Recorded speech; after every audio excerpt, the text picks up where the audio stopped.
Le racisme de droite est très facilement identifiable. Le pire racisme difficile à identifier, c'est le racisme de gauche. Celui de la LCR, de Krivine, etc., qui te dit il y a les beurs, les blacks. Quand Krivine disait qu'il faudrait qu'il y ait plus de beurre et de black en politique, quel mépris de mettre dans le même panier un Antillais, un Ashanti, un Bororo, un type qui vient de l'Afrique francophone, de l'Afrique germanophone, etc. C'est pas les mêmes. C'est comme si on disait, si demain on était dominé par le Maghreb, ce qui est possible si les catholiques ne se redressent pas, et que demain on ait un ministre musulman français qui dise il faudrait quand même donner un ministère aux blanchettes. Et dans les blanchettes, ils mettraient les Portugais, les Hollandais, les Allemands. Ça veut dire qu'on serait vraiment des dominés, n'est-ce pas? On serait tous des blanchettes. Vous voyez? Et ben quand on dit un beurre, et ça, c'est le discours typique du trotskiste et qu'on met dedans aussi bien un Marocain qu'un Algérien, qu'un Tunisien ou qu'un même un Égyptien ou un Saoudien, c'est un preuve de mépris racial total. Voilà, c'est-à-dire, et il faut dénoncer en premier lieu, et ça, on en parlera demain, c'est quels sont les lieux où on est performant, où est-ce qu'on doit faire de la pédagogie. C'est sur le racisme de gauche, le fascisme de gauche, et notamment monsieur qui est catholique, ce gauchisme ignoble qui est très anticatholique, on doit le démystifier et on doit le doubler à gauche, c'est-à-dire de montrer que c'est eux les fachos, c'est eux les racistes, etc. Et que de dire, un type et leur premier truc, c'est normal qu'il soit délinquant, il est de banlieue. C'est normal qu'il fasse du rap, c'est-à-dire des textes cons, parce qu'il est un peu métis, donc il peut pas accéder à Victor Hugo, il peut pas accéder à Voltaire. Où est-ce que vous avez vu ça? Où est-ce que vous avez vu qu'un Maghrébin peut pas apprendre à jouer du violon? C'est comme les noirs qui font du djembé. C'est-à-dire les mecs qui sont nés en France, ils peuvent aller au conservatoire municipal et apprendre à jouer du piano. Il y a quand même, quels sont les plus grands virtuoses de piano du XXe siècle? Les jazzman, non? Voilà, Artetum, voilà. Et ben non, les mecs ils vont du djembé. T'es un nègre, tu feras du tambour. Tu vois ce que je veux dire? Les mecs, ils ont jamais vu l'Afrique. Ça, c'est du racisme intégral, vous voyez? Et il y a toujours un con de gauchiste pour créer un atelier de djembé pour les Noirs en banlieue. Et ben, le destin des Noirs de banlieue, à Montreuil, c'est pas de faire du djembé, voilà.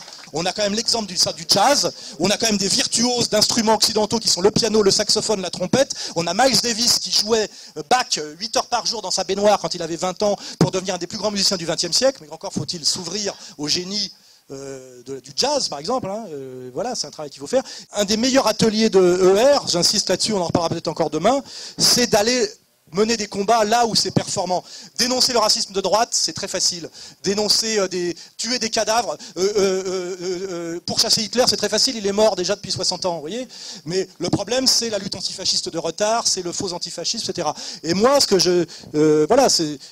ça m'insupporte le discours de gauche sur les rappeurs, sur la délinquance de banlieue, qui est toujours une dialectique de l'excuse, de les pousser dans leur merde, de dire vous avez raison, vous pourrez être footballeur ou faire du hip-hop. Ces ateliers de merde de hip-hop, où il y a des échanges entre la danse contemporaine et le hip-hop, je déteste autant les deux, je trouve ça grotesque, enfin je déteste pas, mais je trouve que c'est pas du tout des démarches intéressantes d'intégration. Je veux dire, voilà, le destin d'un mec de banlieue, c'est peut-être de devenir médecin ou avocat, comme les gens issus d'autres communautés qui sont arrivés, c'est pas forcément de faire des pubs pour les slips comme Yannick Noah, et de se retrouver, une fois de plus, à se gigoter le cul. C'est ça le logiciel qu'il y a dans toute la gauche française, encore bien plus que la droite, parce qu'en réalité, quand on connaît l'histoire de France, ceux qui ont le plus respecté le monde au sud de la Méditerranée pour ce qu'il est, vous le savez très bien, c'est Lyotet et c'est pas Ferry, vous le savez très bien.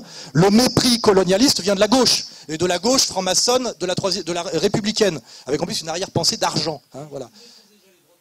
Oui, d'accord, oui. Mais le problème, c'est qu'il y a eu... le problème, c'est que les catholiques sont tombés dans le piège. Ça s'appelle le toast d'Alger.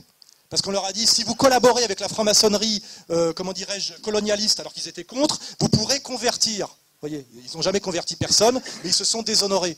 Et ce qui est terrible, c'est que c'est aujourd'hui la droite qui défend le passif colonial de la France, qui est une saloperie faite par la gauche. Et la gauche est très habile pour toujours filer ses regatons pourris à la droite, qui se fait un plaisir de tous les encaisser. C'est-à-dire que la droite française historique était contre la colonisation, aujourd'hui c'est elle qui défend un passif qui a été fait entièrement par la gauche jusqu'à Mollet et Mitterrand. Mitterrand était ministre des colonies, que je sache, pas Le Pen. Vous voyez, Le Pen, c'était un brave soldat qui se battait pour son pays. Il faut défendre Le Pen et attaquer Mitterrand, qui lui était ministre des colonies et qui disait simplement, exactement comme Jacques Lang n'avait pas mis de cravate quand il est rentré à l'Assemblée, il a mis un col roulé, c'est-à-dire que la fierté de Mitterrand en tant que ministre des colonies, c'est de ne pas porter le casque colonial. Parce qu'attention, il était ministre de colonies, mais il n'était pas raciste. Donc il avait juste enlevé le casque colonial. Vous voyez, ça c'est la tartufferie de gauche dans tout ce qu'elle a de répugnant. Et malheureusement, tous les cons incultes tombent toujours là-dedans, et notamment les cons de droite, qui ne sont pas obligés d'encaisser le passif colonial de la gauche franc-maçonne républicaine française de Jules Ferry. C'est Jules Ferry qui a dit que c'était notre devoir d'élever les nègres à la civilisation blanche. C'est Jules Ferry qui l'a écrit, c'est pas le maréchal Lyotet, vous voyez. Voilà. Et déjà avoir la culture C'est ça aussi l'intérêt de R, c'est d'avoir une culture transcourant, de connaître l'histoire de la gauche, l'histoire de la droite, la vraie gauche, la fausse droite, et de savoir où sont les valeurs, les gens qu'on doit attaquer, les gens qu'on ne doit pas attaquer, quelles sont les attaques pertinentes, et notamment pour reprendre la question des banlieues, parce que c'est un vrai dossier, il y a plein de gens en banlieue originaire du Maghreb qui n'aiment pas les délinquants.